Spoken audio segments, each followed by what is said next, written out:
బంగారం రేట్ అనేది 90,000 లోపుకి రాబోతుందా? ఈరోజు మనకు చాలా పేపర్లలో అయితే వార్తలు అయితే వచ్చినాయి. మరి ఇట్లా వస్తాయని చెప్పేసి నిపుణులు చెప్పడానికి ప్రధానమైనటువంటి కారణం ఏంటిది? సో ఇందులో ముఖ్యమైనటువంటి కారణం ఏంటంటే ఇప్పుడు ప్రపంచంలో రష్యాకి యుక్రెయిన్కి మధ్యలో యుద్ధం జరుగుతుంది. ఇది అందరికీ తెలిసిన విషయమే. అయితే ఈ రష్యాకు ఆపోజిట్లో ఇప్పుడు యూరోప్ ఉన్నది,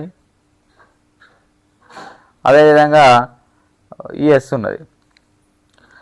సో ఈ యూరోప్ యుఎస్ అనేటి యుక్రెయిన్కు సహాయపడుతున్నాయి. అది రష్యాకు నచ్చట్లేదు.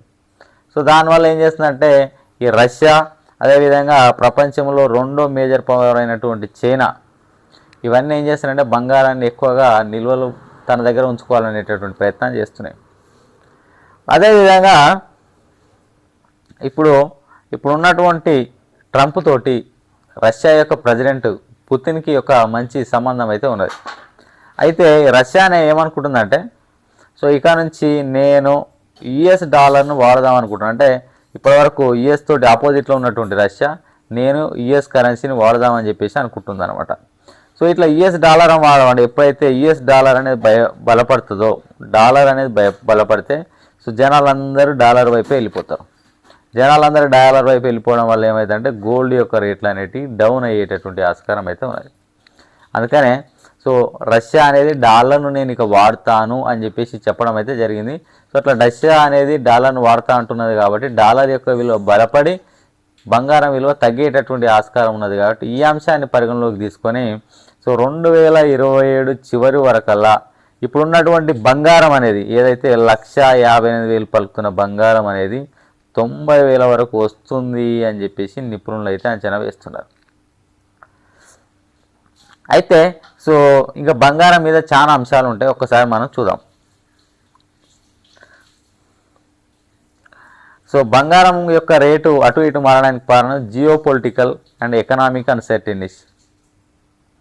అంటే వివిధ దేశాలలో ఉన్నటువంటి పొలిటికల్ కండిషన్స్, ఇప్పుడు బంగ్లాదేశ్లో జరిగేటటువంటి అల్లర్లు కానీ, మయన్మార్లో జరిగేటటువంటి అల్లర్లు కానీ, ఇట్లాంటి అంటే ప్రపంచం అనేది ప్రశాంతంగా ఉందనుకో బంగారం రేట్ అనేది పడిపోతుంది. ఈ ప్రపంచంలో అల్లకొల్లాలు అవుతున్నాయి అనుకో బంగారం రేట్ అనేది పెరగడం అయితే జరుగుతుంది. ఇది ఒక మేజర్ కారణం. దాని తర్వాత డాలర్ విలువ, డాలర్ పెరిగిందనుకో బంగారం రేట్ అనేది, డాలర్ పెరిగితే బంగారం రేటు తగ్గుతుంది. అదేవిధంగా investment inflows and speculations. So మనకేం చేస్తున్నారంటే చాలా ఇన్వెస్ట్మెంట్స్ అంటే బంగారం వెళ్తుందని చెప్పేసి బంగారంలో చాలామంది పెట్టుబడులు పెడుతున్నారు. అదేవిధంగా పెరుగుతుందని చెప్పేసి పెరగాలని చెప్పేసి కొంతమంది కొంటున్నారు. సో ఇట్లాంటి అంటే ఇవైతే అవి కాబోతున్నాయి అనేటటువంటి ఆలోచనల ధోరణితోటి ఆ మాటలు ఈ మాటలని జనాలు ఎక్కువ పెట్టుబడి పెట్టడం వల్ల కూడా బంగారం రేట్ అనేది పెరుగుతుంది. తర్వాత సెంట్రల్ బ్యాంక్. ఇప్పుడు మనకు సెంట్రల్ బ్యాంక్ అనగానే రిజర్వ్ బ్యాంక్ ఆఫ్ ఇండియా వస్తుంది. రిజర్వ్ బ్యాంక్ ఆఫ్ ఇండియా ఏం చేస్తారంటే దాంట్లో మినిమం రిజర్వ్ అంటే మనం ఇప్పుడు కరెన్సీ ప్రింట్ చేయాలనుకో దాంట్లో మినిమం రిజర్వ్ అని చెప్పేసి రిజర్వ్ బ్యాంక్ ఆఫ్ ఇండియా కొన్ని ఉంచుకోవాలన్నమాట. దాంట్లో ఫారెన్ కరెన్సీ కానీ దాని తర్వాత గోల్డ్ను మెయింటైన్ చేయాల్సి ఉంటుంది. ఇప్పుడు మనకు పైసలు ముద్రించేది ఏంటిది? Reserve bank. రిజర్వ్ బ్యాంక్ పైసలు ముద్రేయాలంటే అందులో కొంత భాగం గోల్డ్ ఖచ్చితంగా రిజర్వ్ బ్యాంక్ తన వద్ద ఉంచుకోవాలన్నమాట. అంటే ఒక తులం బంగారం ఉందనుకో, 10 గ్రాముల బంగారం ఉంటే సో ఆర్బీఐ ఫర్ ఎగ్జాంపుల్ ఒక 20,000 ముద్రించగలుగుతుంది అన్నమాట, లేదంటే 1,00,000 ముద్రించగలుగుతుంది. అట్లా బంగారం ఆర్బీఐ దగ్గర ఉంటేనే ముద్రించేటటువంటి ఒక చట్టం ఉన్నది, దానివల్ల కూడా పెరుగుతుంది. తర్వాత మార్కెట్ సెంటిమెంట్స్. ఇప్పుడు స్టాక్ మార్కెట్ డౌన్ అయిందనుకో బంగారం పెరుగుతుంటుంది, స్టాక్ మార్కెట్ అప్ ఉందనుకో బంగారం తగ్గుతుంటుంది. ఇవన్నీ బంగారం పెరుగుదలకు తగ్గుదలకు ఇవైనటువంటి ముఖ్యమైనటువంటి కారణాలు అన్నమాట. ఇప్పుడున్నటువంటి నా అంచనాల ప్రకారం అయితే బంగారం యొక్క రేట్ అనేది సో అంతగానం తగ్గేటటువంటి ఆస్కారం అయితే లేదని చెప్పేసి నేను అనుకుంటున్నాను. ఒకవేళ తగ్గినా కానీ 1,20,000 1,30,000 మధ్యలోకి వచ్చేసి మళ్ళీ తిరిగి పెరగడం అయితే జరుగుతుంది ఫ్రెండ్స్. సో ఇది నా యొక్క అంచనా. ఎందుకంటే రష్యా యుక్రెయిన్ వారు అంతానికి వచ్చింది అనుకుంటున్నాం, కానీ ఇట్లా చూస్తూ ఉంటే పరిస్థితులు అయితే ఇప్పుడు వరల్డ్ ట్రేడ్ ఆర్గనైజేషన్ కానీ దాని తర్వాత యునైటెడ్ నేషన్ ఆర్గనైజేషన్ కానీ ఏ దేశం వీటిని రెస్పెక్ట్ ఇవ్వట్లే వీటికి, ఇంటర్నేషనల్ ఆర్గనైజేషన్కి. అందుకనే సో యుఎస్ఏ కూడా మనకు తెలుసు కదా, చాలా ఇంటర్నేషనల్ ఆర్గనైజేషన్ నుంచి బయటకు వచ్చేసింది.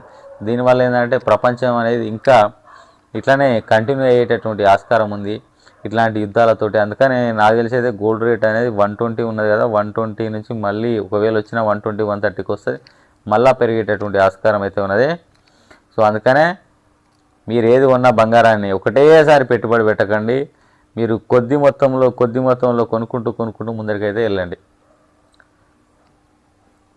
అదేవిధంగా బంగారానికి మంత్లీ స్కీమ్స్ ఉంటాయి, అట్లా కట్టుకోవడం కూడా బెటరే. ఒకటేసారి పెద్ద మొత్తంలో కొనుక్కున్నప్పుడు బంగారం రేటు తగ్గినప్పుడు మనం చాలా బాధపడాల్సి ఉంటుంది. ఒకవేళ బంగారం రేటు పెరిగినప్పుడు మనం కొంచెం సంతోషిస్తాం. కానీ అందుకని ఒకటేసారి భారీ మొత్తంలో కొనడం అనేది తగ్గించి కొద్ది మొత్తంలో కొనేటటువంటి ప్రయత్నం అయితే చేయండి.